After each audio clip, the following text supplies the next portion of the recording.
saya terima nikahnya.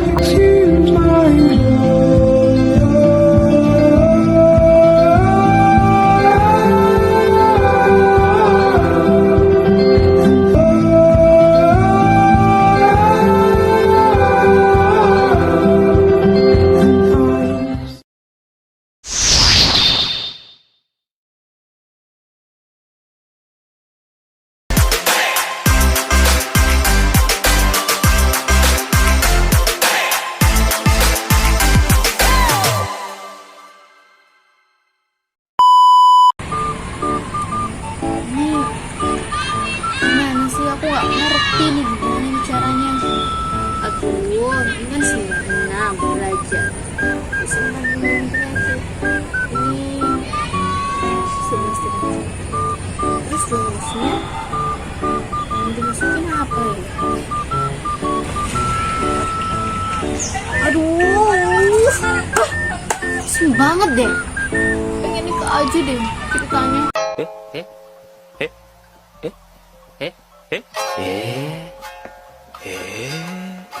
Yakin? Loh, emang kenapa? Ini parah nih.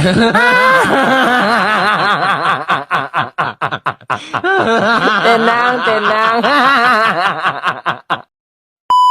Sini, ikut aku dulu yuk.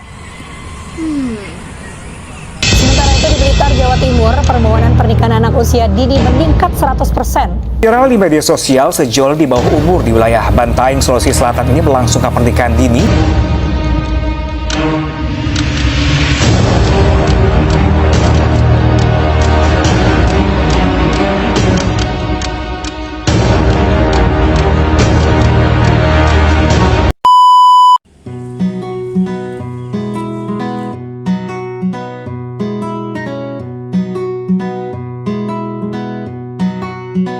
Kakak. Iya, siapa? Katanya tadi mau ngejelasin. Iya, hampir lupa. Tadi kayaknya ada yang capek sekolah, capek nugas, terus mau nikah dini ya? Emangnya udah tahu, udah yakin dan siap? Sebelumnya, udah tahu nggak sih kalau di Indonesia itu menduduki peringkat keempat tertinggi angka pernikahan dini di dunia loh.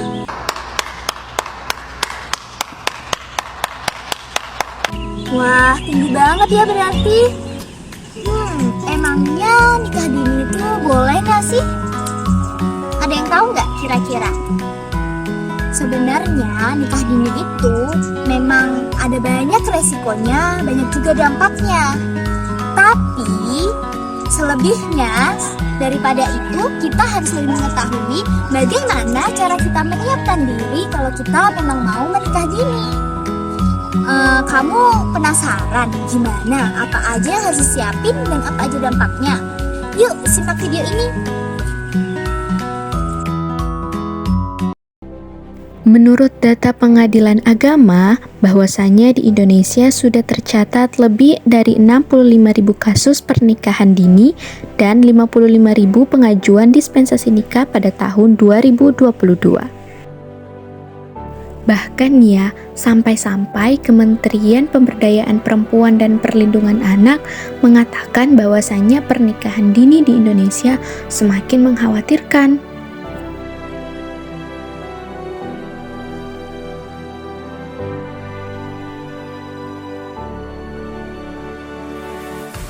Lantas, sebenarnya apa sih itu pernikahan dini? Yuk kita bahas sama-sama dalam ulasan video berikut ini. Menurut WHO, pernikahan dini adalah pernikahan yang dilakukan oleh pasangan atau salah satu pasangan yang masih dikategorikan sebagai anak-anak atau remaja yang berusia di bawah usia 19 tahun. Kalau menurut hukum konstitusi kita sebagai warga Indonesia, pernikahan itu hanya diizinkan apabila pihak pria sudah mencapai umur 19 tahun dan pihak wanita sudah mencapai umur 16 tahun.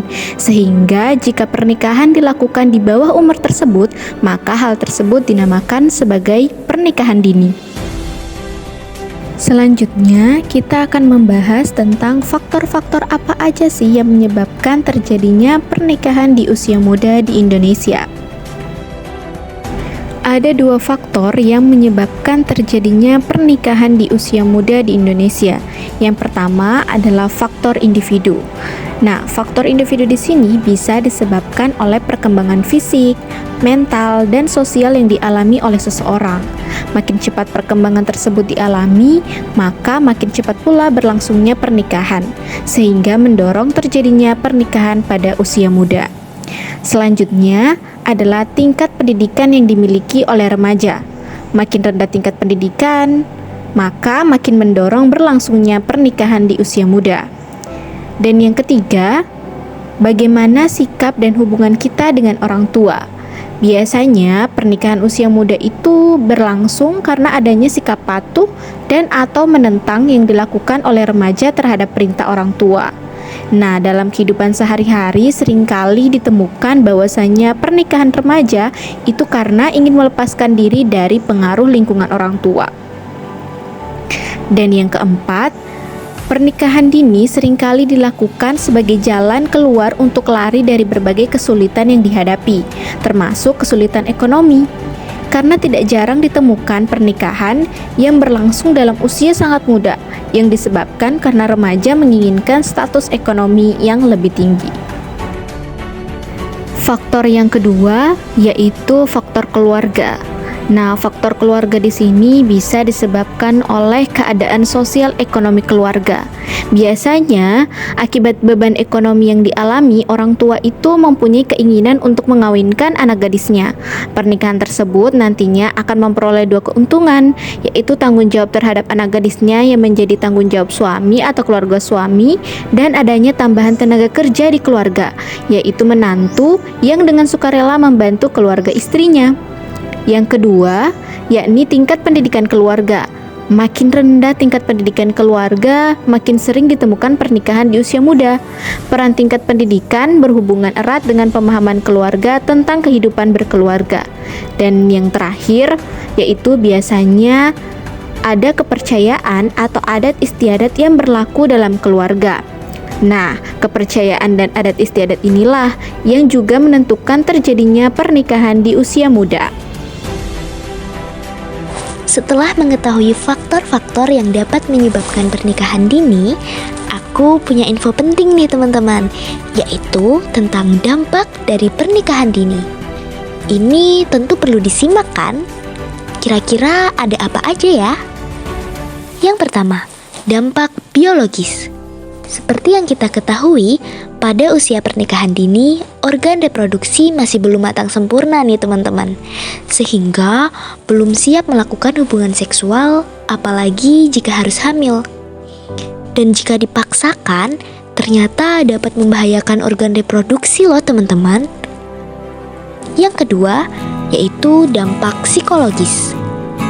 Selain dari biologis, psikologis pada usia pernikahan dini juga belum siap untuk melakukan hubungan seksual, sehingga dapat menyebabkan terjadinya trauma berkepanjangan. Hah? Selain itu juga bisa menyebabkan murung, menyesali keadaan, yang dapat menyebabkan terjadinya kesulitan nih teman-teman untuk membangun keluarga yang berkualitas. Selanjutnya ada dampak sosial, di mana pernikahan dini dapat mengurangi kebebasan dalam pengembangan diri dan juga bersosialisasi. Hal ini tentu berkaitan dan juga dipengaruhi oleh adanya tanggung jawab baru yang muncul setelah pernikahan. Selanjutnya, ternyata pernikahan dini juga dapat berdampak pada kondisi ekonomi loh teman-teman, di mana pernikahan dini dapat menyebabkan sulitnya peningkatan pendapatan sehingga timbul kegagalan dalam berumah tangga. Nah, seperti yang diketahui bahwa dalam rumah tangga itu tentu memang tidak selalu mulus-mulus saja. Banyak pertengkaran dan juga hal-hal yang tidak diinginkan atau tidak terduga. Namun, pernikahan yang terjadi pada usia dini dapat menyebabkan resiko yang lebih tinggi tentang terjadinya dampak-dampak yang tidak diinginkan. Tentang dampak-dampak yang dapat terjadi dari pernikahan dini. Ya, iya sih, pertengkaran dalam pernikahan itu kan wajar. Ya, emang wajar, Tapi perlu diketahui beberapa hal ini ya teman-teman. Bertengkar memang wajar, tapi terdapat hal-hal yang harus dihindari, seperti menghindari terjadinya kekerasan fisik, kekerasan psikis, kekerasan seksual, penelantaran, dan juga eksploitasi. Dan jika hal-hal tersebut terjadi, maka teman-teman harus berani untuk melakukan pelaporan pada pihak-pihak yang berwajib dan juga pihak-pihak yang sekiranya dapat membantu. Nah, kiranya itu tadi sekian dari kami tentang pernikahan dini. Semoga bermanfaat dan membantu. See you next time. Hai. Nah, jadi teman-teman udah tahu kan dampak dan juga resiko yang mungkin saja terjadi jika kita melakukan pernikahan dini. Nah, tapi buat teman-teman yang memang harus melakukan pernikahan dini karena situasi, maka Jangan lupa untuk memperhatikan hal-hal yang perlu disiapkan teman-teman kalau teman-teman mau menikah dini. Seperti yang sudah kita jelaskan tadi ya. nah, sekian dari kami terkait hal-hal yang mengenai pernikahan dini. Jangan lupa untuk like, Komen dan subscribe.